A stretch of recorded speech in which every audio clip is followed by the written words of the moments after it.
Okay, good morning, everyone. I'm hoping folks can hear. We are suggesting that people connect through the call-in number, which is on your screen, and put a chat note in there to that effect. I want to thank those of you who attended last time, and also appreciate the fact that you provided feedback. Both Lindsay and I looked at the feedback, and we made some adjustments based on that. One of the things I did do for this slide deck that we're going to be talking about is thinned it out a little bit to provide hopefully a little bit more space for feedback. It's one of the challenges for a webinar, as you undoubtedly know, is trying to find the balance between delivering content and creating opportunities for people to reflect on the conversation, provide input, and so on. So hopefully this balance is right. I think one of the comments, which I think was on target, was that it might make sense at some point to do longer webinars, particularly if we're trying to incorporate increasing amounts of discussion. So this one is an hour, but at some point in the future, that's, I think, feedback that will be taken into consideration, and hopefully the maybe additional half hour would be available for other folks as well. So we're moving now into the second piece of the policy steps. As I mentioned the first time, the first 4 steps really are focused on the internal work of the coalition, getting your data together, making sure you've got a policy action statement, ensuring that law enforcement is participating in the early deliberations about your policy, and then making your case in the form of a written issue brief. That's very central to building the foundation so that when you move into the second phase of the campaign, all of your ducks are in a row. And this piece is really when we begin to move to the more intentional public presentation of the work that you're going to be doing with the policy itself. And we have found that in the absence of having core data, a well-defined issue brief, that when the next pieces begin, they're disjointed. So hopefully those early steps will provide the foundation to really move into this next piece.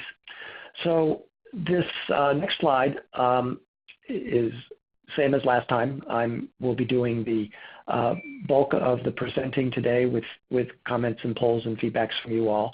And Lindsay has graciously agreed to really coordinate and be the technical assistance person who's managing the polls and handling all the details, which I greatly appreciate. And so, Lindsay, I'll turn it over to you here so you can pick this piece up. Absolutely. Thanks, Michael. I just wanted to give a little bit of background to anybody on the webinar who's watching the recording about what the Minnesota Prevention Resource Center is and our regional prevention coordinators who we work alongside with.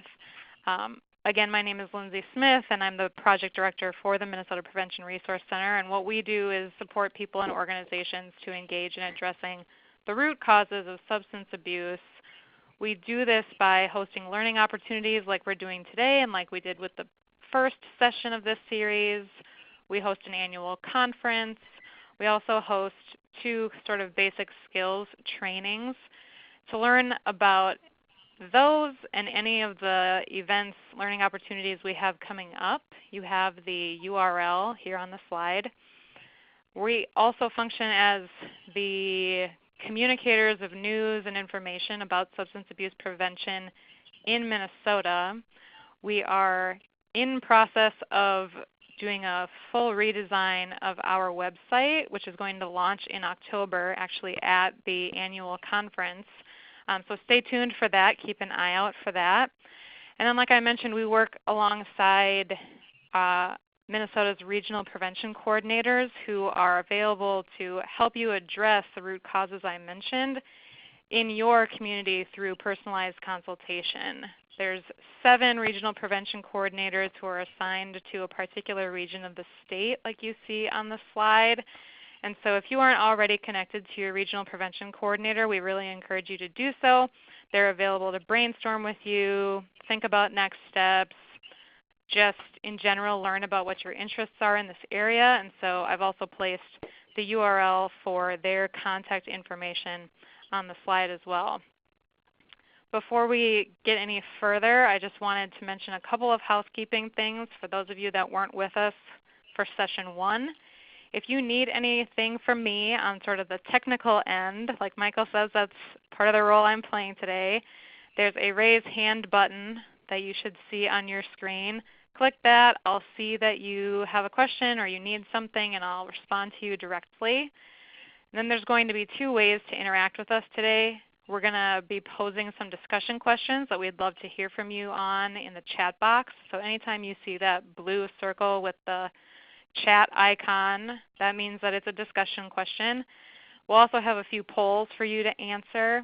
And we are recording today's webinar, which we will place on our new website, but I will also try to send the link to everybody who registered for today so that if you aren't with us, you can at least hear it. You can share this with others. I'll also share a PDF of the slides. So you'll have a few ways to get information from today after the call. All right, thank you. So one of the things I may or may not have said, I can't recall, on our first webinar is that while these slides are in order, or the steps are in order from 1 to 10, they aren't always linear. I just have not been creative enough to figure out how to do a graphic that shows the fact that these steps could be occurring simultaneously. You could be working on step number 2 while you're working on step number 3. In fact, you probably are. So there are times when this work is, there are multiple steps going on concurrently, and that's important to know.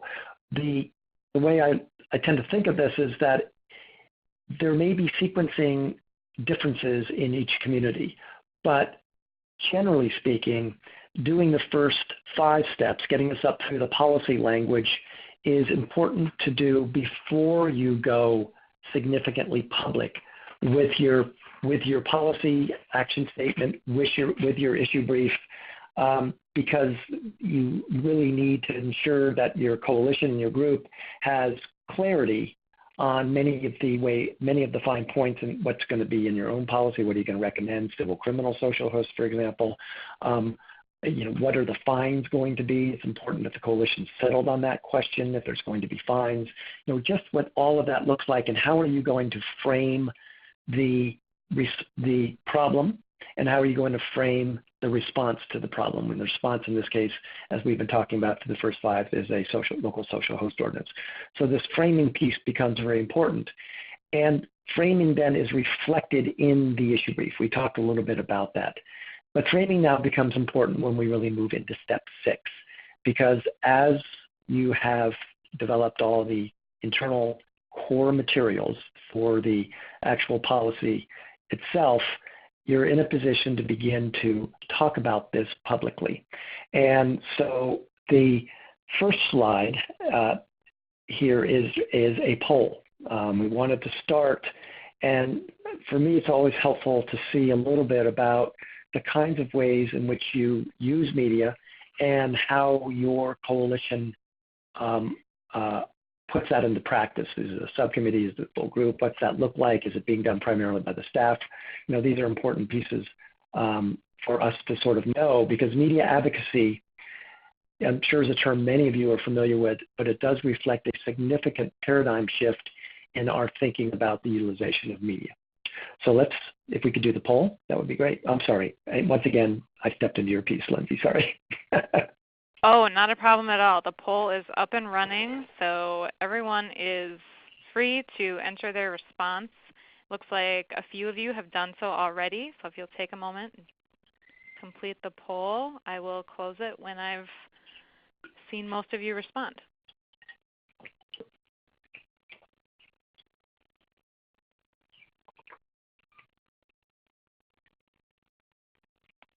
I'll give just another couple of seconds.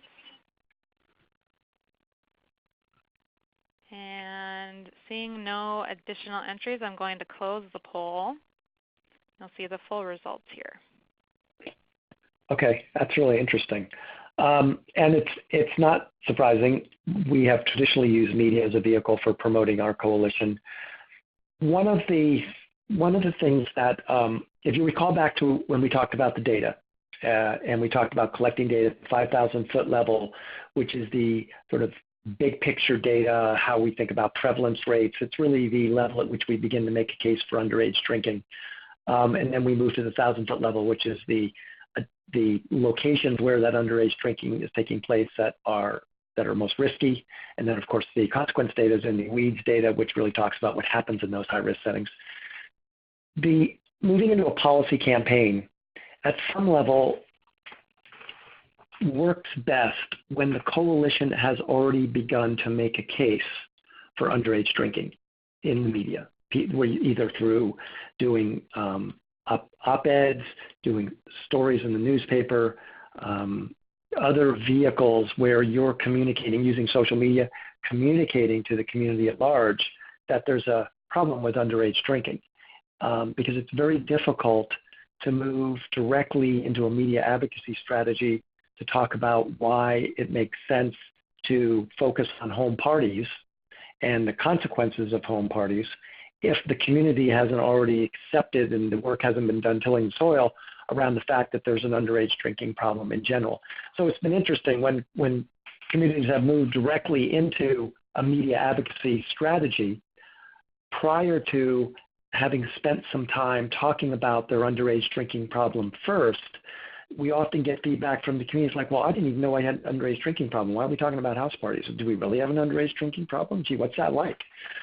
I suspect you all are doing that. Even though you didn't answer it in the question, I suspect that you spent time in different venues educating the community about the fact that there is in fact an underage drinking problem, or if you're working on marijuana, whatever it may be, that this 5,000-foot level condition, the use, the prevalence rates in case of alcohol, the binge drinking rates, and so on, is happening.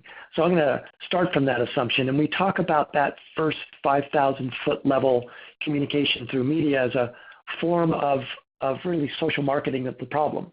Yeah, we have a problem with underage drinking, and it's bad, or it's significant and severe. Here's what it looks like in terms of the prevalence rates and so on. And then in our community assessment, of course, you've identified that house parties are probably the most risky environment if you continue with the scenario under the slide, using these slides. And that's when we begin to shift to the utilization of media advocacy, because this flips from talking about the problem to talking about the solution. And not only talking about the solution, but also talking about creating an opportunity for a call to action on the solution.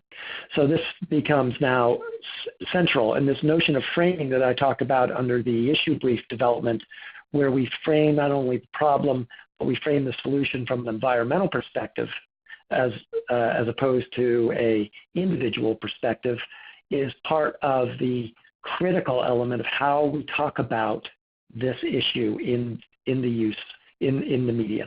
And of course, I'm older, so the social media piece to me is an important one, but I'm not particularly good at it. I mean, I do understand and work with coalitions who really have powerful young people who are framing messages for, Facebook for the older people, other Snapchat, Instagram, other places, I guess, for younger people, but they're using social media as a vehicle to communicate all the messaging that goes out as part of the media advocacy approach here.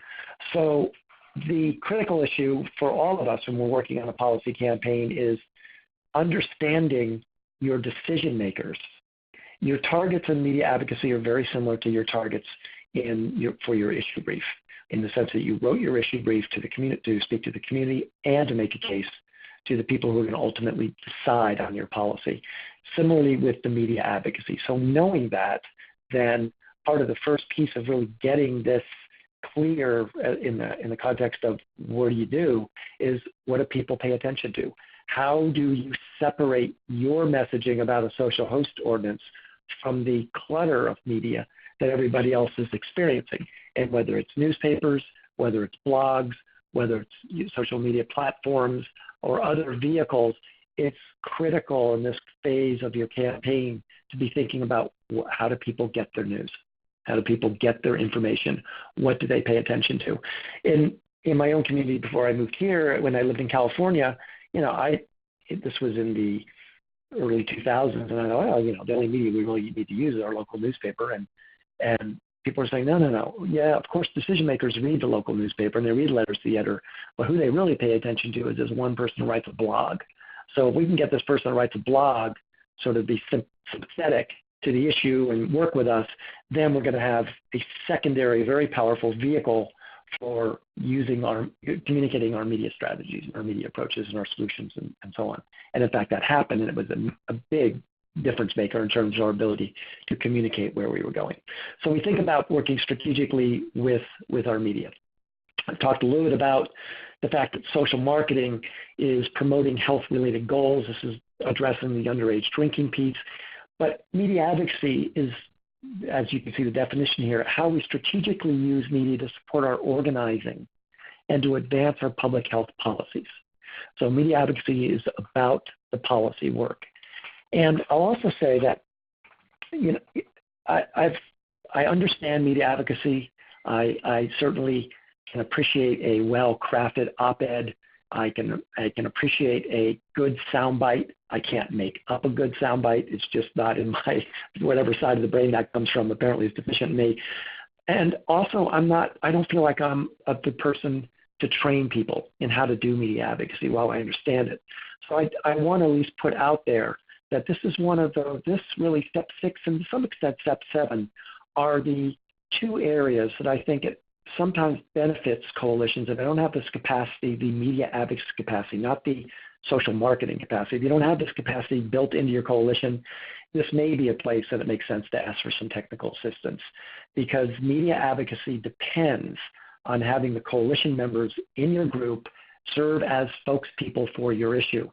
We always talk about how having authentic voices be the communicators of this, and this means that your members of your group often have to be leading the effort, so that when community members see someone speaking about a home party and the consequences of a home party, it's not a staff person for an organization talking about how important it is. It may be a young person who attends parties, or an adult, a parent who had a party next door, whatever that looks like. So it's important that we recognize that community folks need to be part of the carrying out and operationalizing this particular step 6 strategy. So there are some critical elements here. We will not have time to go into each of these, but you can see from the key bullets here that this is not traditionally what we talk about when we talk about doing a story about underage drinking.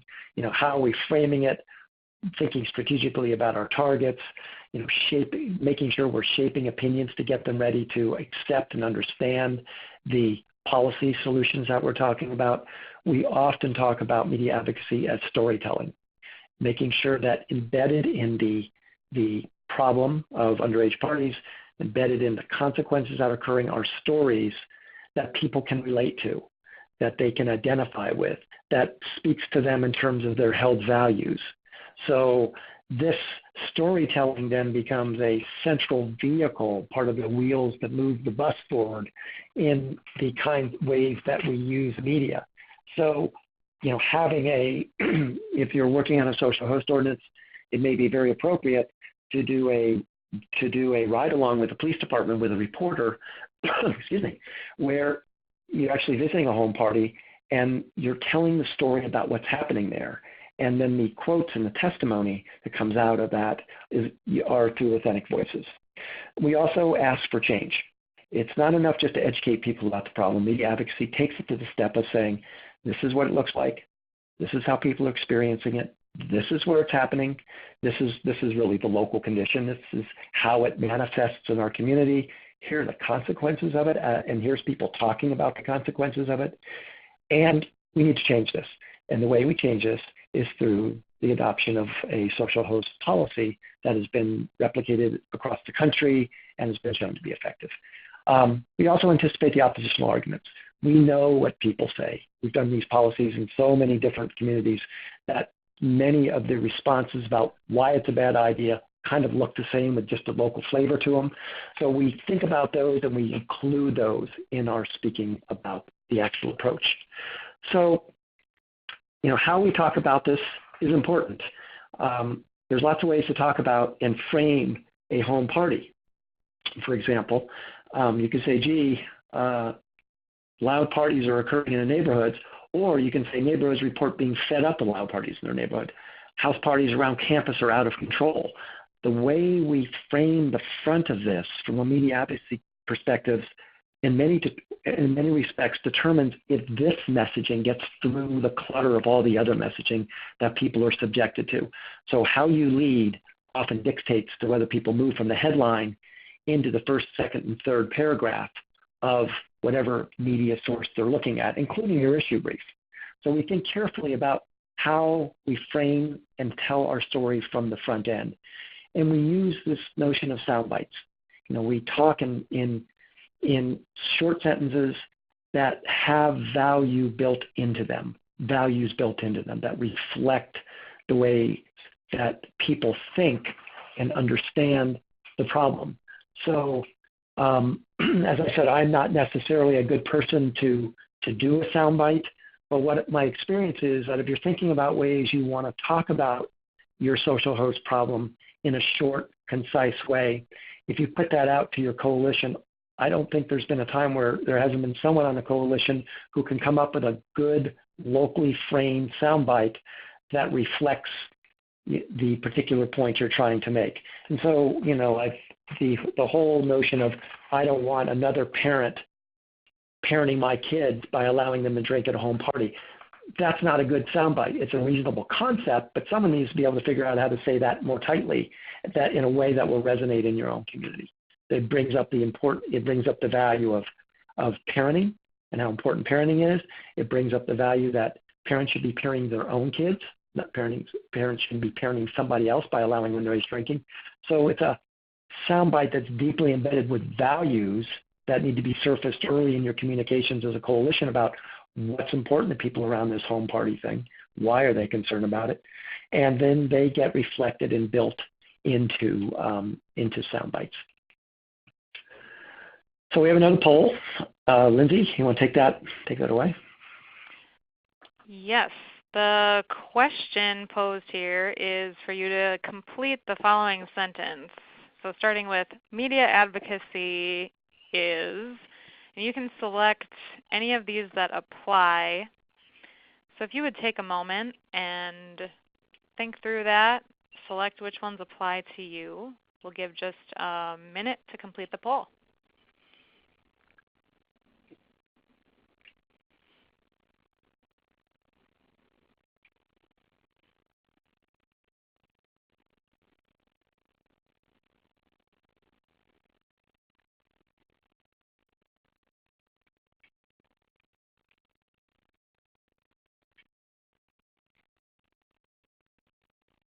Great. So about half of you have completed it so far. A few more are maybe thinking.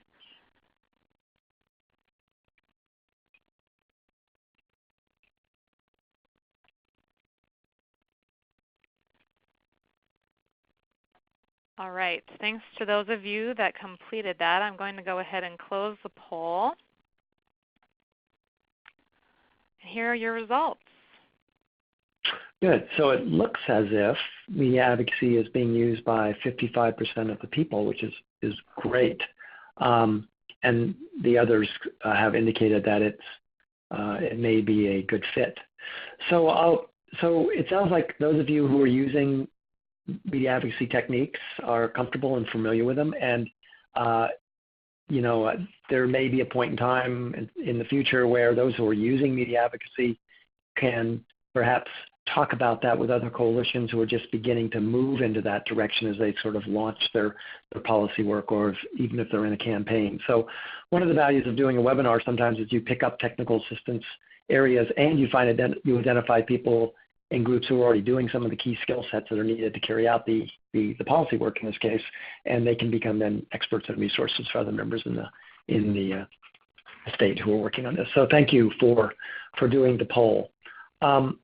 The next piece really is to have you use the chat box and take a moment or two to think about, when you think about media advocacy, is there anything that you can see moving when you go back and begin to work on the policy you're currently working in, whether it's alcohol, or marijuana, or opioids, whatever it may be, if you can think about something that a next step that might make sense for you all in this case.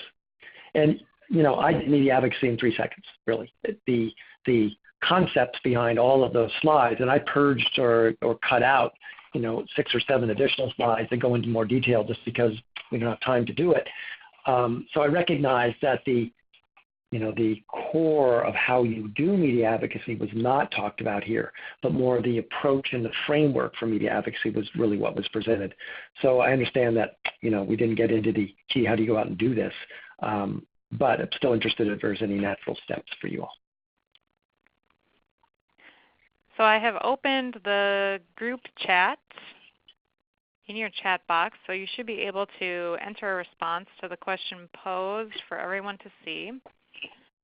If you will take a minute and think about, like it says, 1 or 2 things that you think you will commit to after this session related to what's been talked about so far, we will just leave a little bit of silent space for you to think about that and type something in. You might even be willing to settle if you'll consider it, even if you won't commit to it today. Yes, if you will consider it. We'll take whatever we can get here, you guys. We will take that too, absolutely.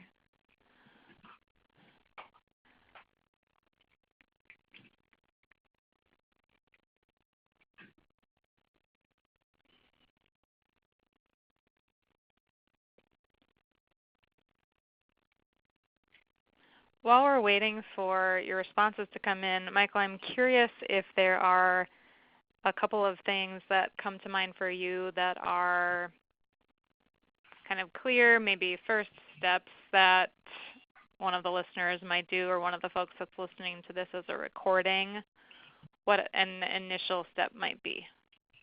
Yeah, so if you've gotten through step 5 and you have your policy, you've done all the steps. You've got your issue brief and you have done your policy language.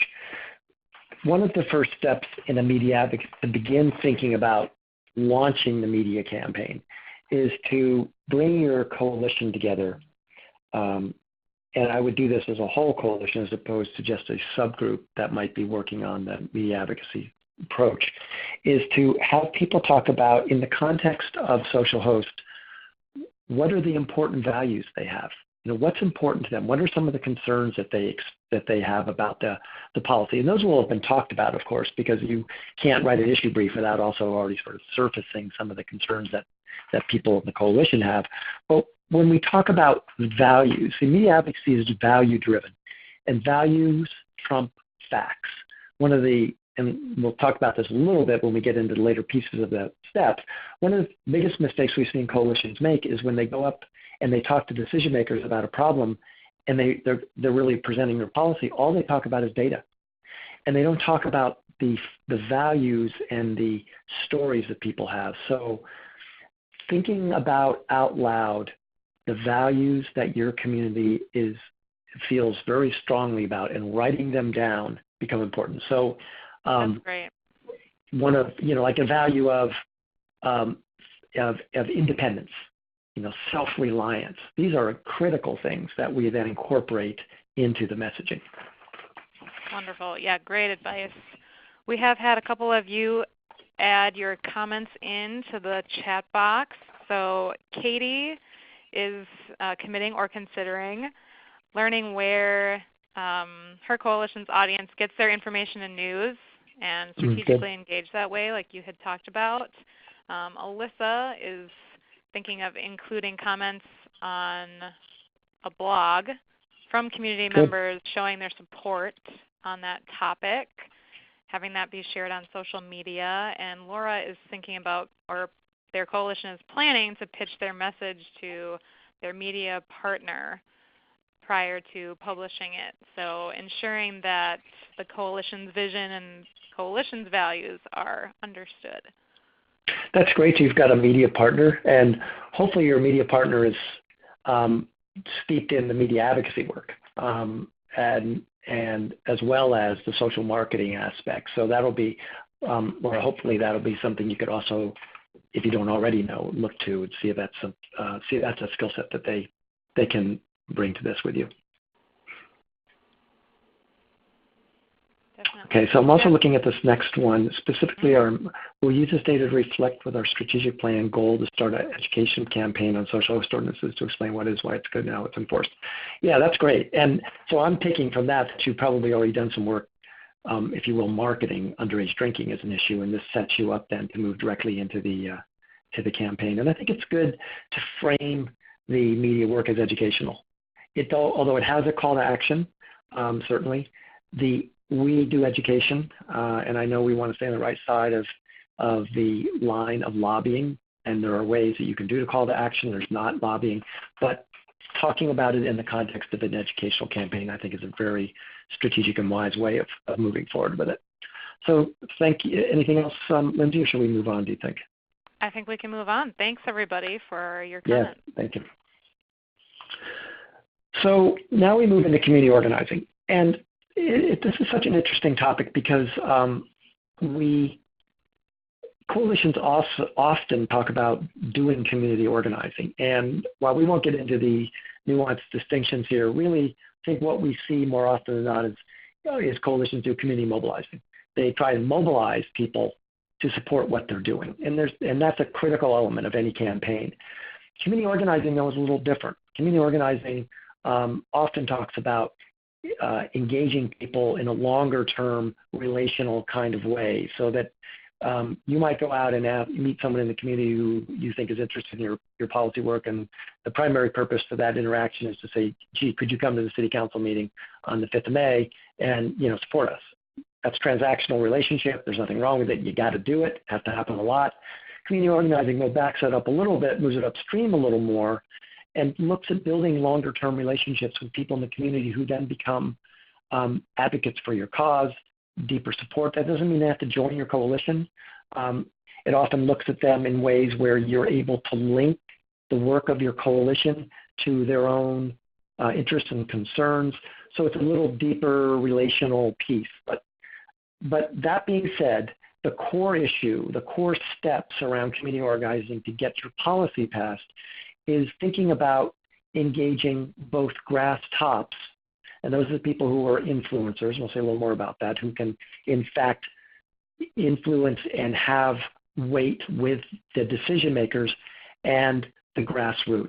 And this is a kind of visualization of what that looks like. You have coalition members, and you all have decided on your policy approach. You've gone through this, you've done 1 through 5, and you're really thinking, okay, we need to go out there and get support for this. And we need to get support in ways that are strategic. So you try and identify individuals who can influence policymakers, who whispers in the ear of some of your council members, if it's a city council or whoever's determining this, school board members, whatever it may be, the head of the Rotary Club or the subcommittee of a Rotary Club that's going to make a policy decision. But you also then engage what we call the grassroots. And these are the people in the community who vote. And it's not just voters, it's also young people who may not vote yet. But we talk about this process as one of developing power, developing a powerful base of community voice who can express in a way that will resonate with decision makers why the adoption of this policy is important to do from a health and safety perspective, or whatever perspective you all are working from. This, of course, is the framing issue again, always coming back. So we think about organizing taking place in 2 contexts: identifying and talking with key influencers and finding ways in which they can become engaged to support this, and then doing a lot of grassroots conversations with people, one-on-one meetings with people to see if you can build a voice of support. Top-down, bottom-up approach is where we get this most likely positive outcomes. Most coalitions do a really good job on the top-down stuff. The coalitions are often built and in many respects, if you're a DFC grantee, they're all about stakeholders. Stakeholders hold institutional power very often.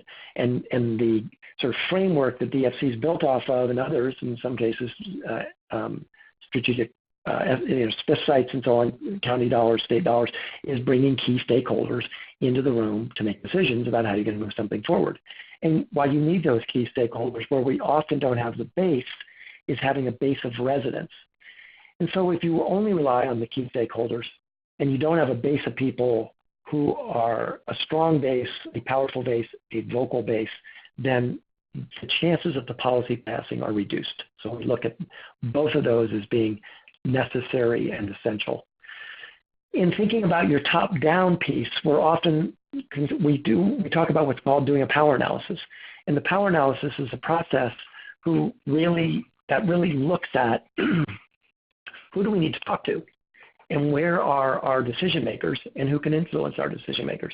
So one of the very first steps associated with that is in the early phases of your campaign, when you're moving now into step 6 and step 7, if we think about a social host, there's this kind of wonderful process where you literally get a piece of chart paper and you put it up in front of the group and you do this simple little graphic on it, and then you ask people in the coalition, if we did the social host today, that went in front of the city council tomorrow, where do we think our council members would vote?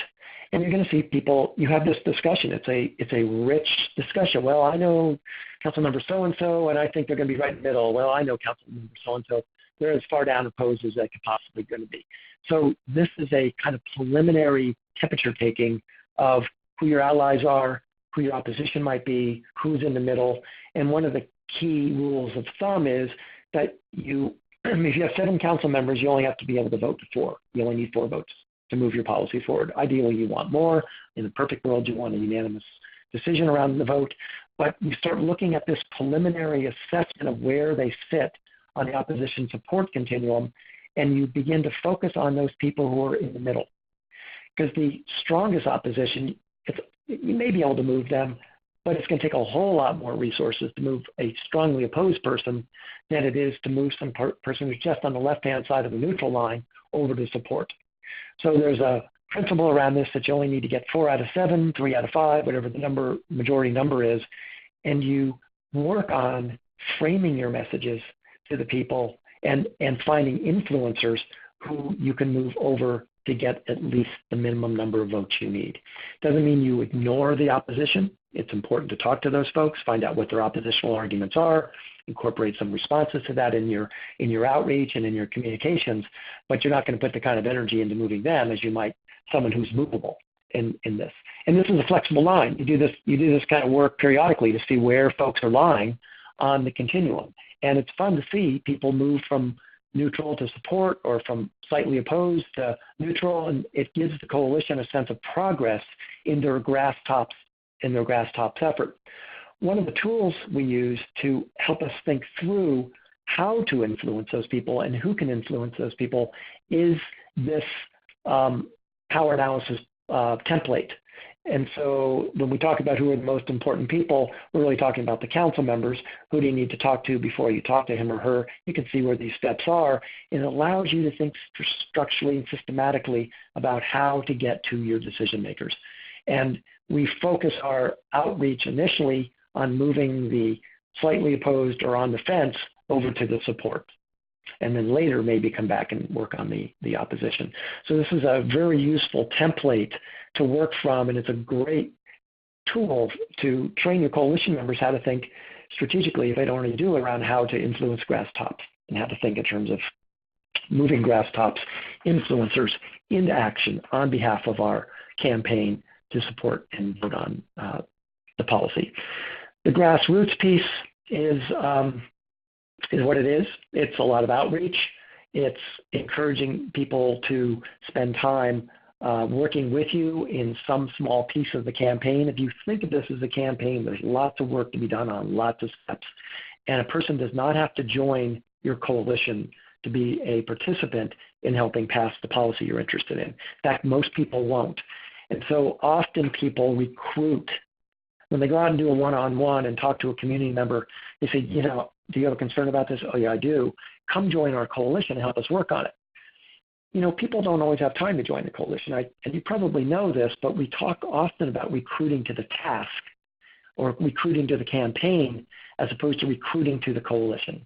And that way, if people get involved in doing the work on the campaign, because it's very activist-oriented, it's very alive, it's very quick moving, there's lots of things going on, they may choose to join your coalition. But this one-on-one work is not about getting people to join your coalition. This one-on-one work is about getting people to join and support the campaign in some active way. And it may be something as small as, can you come that night? It may be something as small as, gee, you know Council so-and-so, would you be willing to just send them an email since you seem to be interested in supporting of this? So part of the goal of thinking about community organizing is when you are thinking about your community, and you've probably seen some of the policy deliberations on other public health kinds of policies that go in front of your decision making, the question we always ask is, how many people do you need to get in the seat the night of?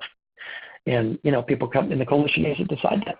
So we need 50 grassroots people to be there to convince our council members that this thing has the political juice necessary to dissuade them from walking away from it, even if they have some concerns, because people vote.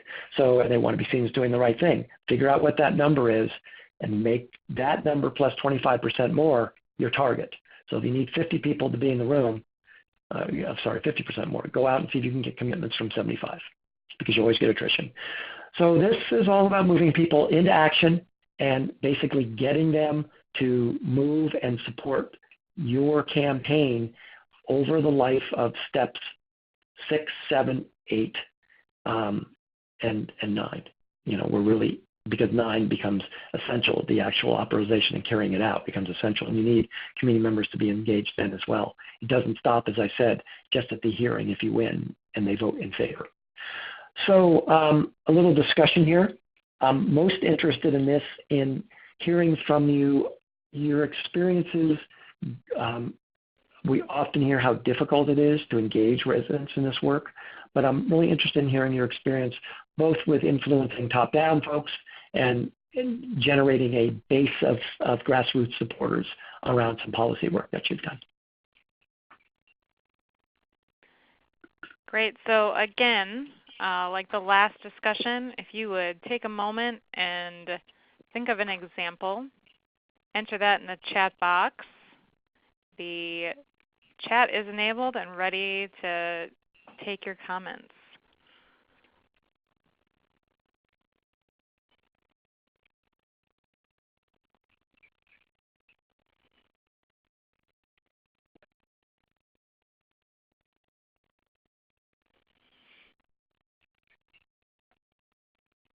Thank you, Phil. Phil has shared that recently his coalition has asked supporters to attend local forums to meet and talk with new and former local candidates. I'm assuming that's really for great. City Council or County Board, perhaps at the state legislature. Good. Making these issues, sometimes campaign issues, can be very powerful, particularly for newly elected folks, because they've heard about it then in the stages of the campaign, and they probably voice some opinions about it at that point, and that helps lock them in. Definitely. Thanks for sharing that, Phil.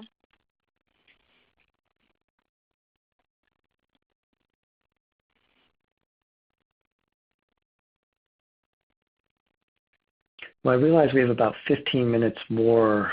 Oh, Aaron, okay, good. Coalition members, I met with city administrator, PD, over what is needed to implement a SHO. Good. Implement, and as in, so it's already been passed, so I assume in this case we're talking about implementation, or was it, Aaron, was it about getting it actually adopted? I know the answer to this because Aaron and I have recently been communicating about this. Okay, they are in the process of beginning to work toward it getting adopted. So he's been gathering that local support to figure out how to get it passed. And I think the goal he's probably describing here is then to have the support for when it needs to be implemented. Yep. And this is good because really this is about getting people engaged early in those formative steps. So that's a great example. And I love the idea of the poker chip. That's great. Yes, that's great, Laura. That's a very creative way of doing it. I'm looking at the authentic voices from Steph. Yeah, it's powerful. Mm-hmm. right. Definitely. That's really, the stories are so powerful. All right, I'm going to move on. Thank you for taking the time to enter all great examples. Obviously, the media advocacy and the community organizing occur simultaneously. It's step 6 and 7. It could be 7 and 6. But often the media advocacy stirs up interest on people, and they will contact the coalition to get involved. So those two play hand in hand. And frequently, the media advocacy piece brings residents who you might not ordinarily have access to into the effort with you. So this is why they reinforce each other. So you can begin to see now how the framing in the issue brief affects how you talk about it in the media advocacy, affects how people actually can potentially get involved, and the call to action. So they all play together very well. But we're at the point now where your media campaign and your organizing has been going on. And when people say, how long does this take to do the organizing? I think that can be 4 or 5 months, depending. It can be less if people are ready and the community's already sort of up to speed on this, but it doesn't surprise me. I don't get particularly nervous if people launch into step 6 and they're really not ready to get this in front of council for another 4 or 5 months. That's not unusual, and it may be totally appropriate based on where you are with your community. So take the time to do the organizing, but don't let it go so long that everybody forgets about you. The people you talked to 2 months earlier don't get heard from. They don't hear from you again, and they drop off, they drop out. But eventually, this thing has to get in front of the council. So I'm going to use the notion of a city council or a county, county supervisors or county commission as the decision-making body here, because this then becomes the critical piece. And the way in which this happens is a make it or break it kind of thing, where only 5 people show up and they're used to seeing much larger numbers, or they haven't talked about who's going to say what. It's not carefully orchestrated. You don't have people in the audience with T-shirts on to show their supporters. There's lots of things that need to happen in the context of preparing to do the presentation to support this in front of the council, whoever's going to carry the ball, and have multiple people in the audience ready to speak to it in the public hearing phase, all with that, who have talking points that have been vetted by the coalition.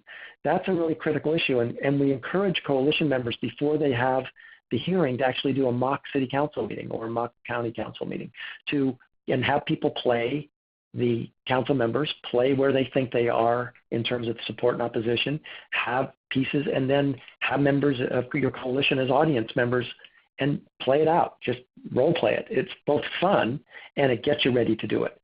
So this is a huge, important step that usually gets bypassed, and the kind of energy, you do all this energy getting up to step 9, and then you don't put the time in totally preparing your presentation and stacking a deck in your favor.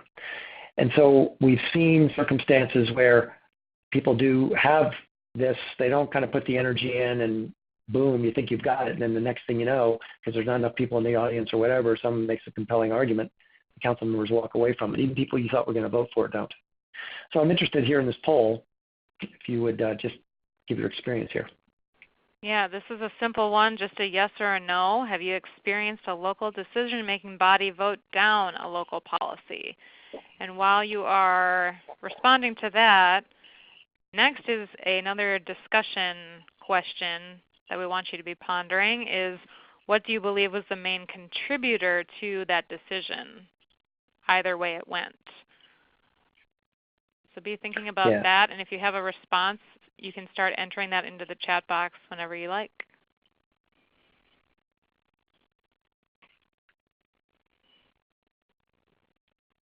It's so frustrating when you think you've got it and then you don't.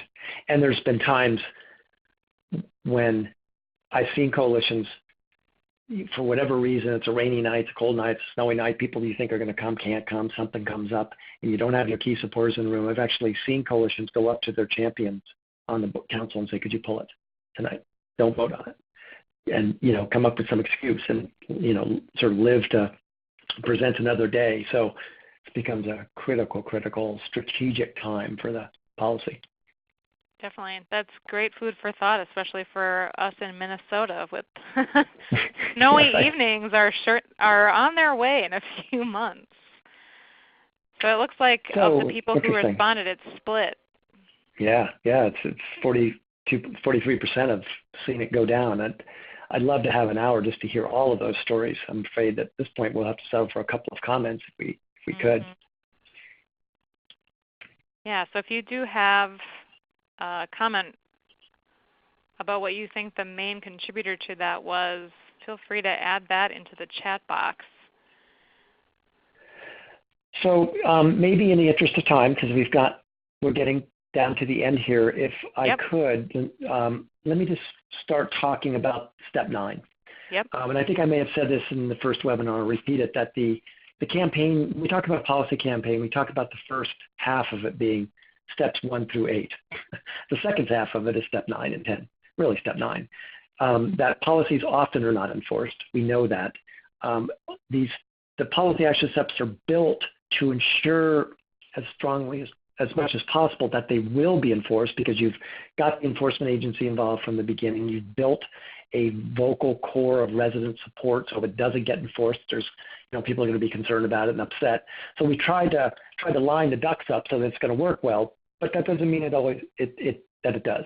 And there's lots of reasons it can go south. And right now we'll be talking about social hosts, so we're likely talking about your local law enforcement agency being the enforcement agency in this case. And there's things that have to happen for law enforcement to do this. There's systems that have to be built internally. They may not be used to enforcing civil ordinances. They may not, they may have years and years of just breaking up parties using party dispersal techniques and then trying to just make sure everybody gets home safe. And they may have 100 other calls for service backing up on their computer while they're busting up this kid party. And they're just used to let's get my home safe and move on. But of course, that doesn't help. That doesn't create the deterrence that we talked about earlier. So law enforcement, and particularly the law enforcement who are working in the streets, the people who are in the cars responding to calls for service, often need education. And they often need what we call a standard operating procedure to be written, a set of steps that actually dictate or determine how a department's going to carry out the enforcement. It's the blueprint for them to know how to do it. So the key issue around enforcement, excuse me, is that we think about enforcement being primarily the agency who has enforcement as being the most important player in this process. But I actually believe that the coalition has an equally important role to play in the enforcement. And when you look at the steps of what has to get done to ensure that this thing's going to get carried out, whatever the policy is, you can see there's a lot of work. And part of the core principle of the coalition's role is remember, we're looking for two things with social host in this case. We're looking for deterrence, and we're looking for changing norms. And one of the ways that we create deterrence is that the coalition actively and regularly communicates with the community when the ordinance is being used. So if it's being enforced, you do a letter to the editor. We can't tell you how appreciative we are of the police department in their enforcements of the social host. We hope the community is beginning to understand that this is a risk to the community, whatever letter the editor says. Maybe that you do a ride-along with the police enforcing it now, and there's this great story that comes out of it. Whatever it is, the more the community knows that, one, the ordinance has been adopted, and two, it's being enforced, the more likely you are to get the deterrence. And you begin to build the community normative change that is the foundation for changing the behaviors in the community. So the coalition has a huge role in having regular, consistent, and ongoing media presence that puts wind at the back of the police. If the police are being told they're doing a good job, they'll continue to do a good job. It's possible that someone in the community may come up and complain to a city council meeting when they get a ticket for this or a fine. You want to be there to stand up and say, yeah, it's unfortunate that happened, but this is all part of the pain of moving a community from being tolerant of underage drinking and the problems to essentially having a more balanced approach. So the coalition has a major role in all aspects of making sure the enforcement happens, and it has a major role of accountability. If the police are not doing it, the coalition has to be the one to sort of say, gosh, what's happening? And that's much easier to do if you have regular meetings with law enforcement.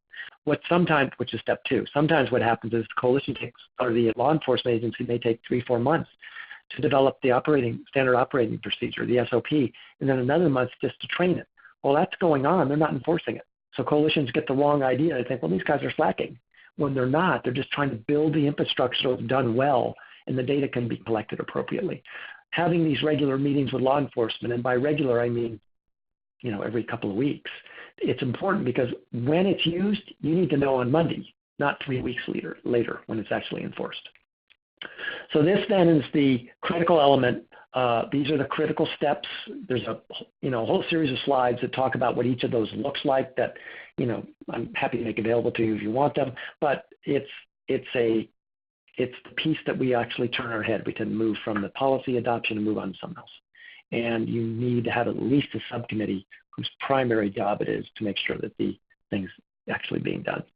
I think we'll do one more poll, then I'll move to the final policy action step. We probably won't have a lot of discussion. If you could take this poll quickly, then we will move into the final and last step. Perfect. Yes. So if you will just take a second to answer whether you are having trouble getting your local police department or sheriff to enforce your local ordinances or state-related alcohol and tobacco or other drug laws. We'd just love to hear your experience.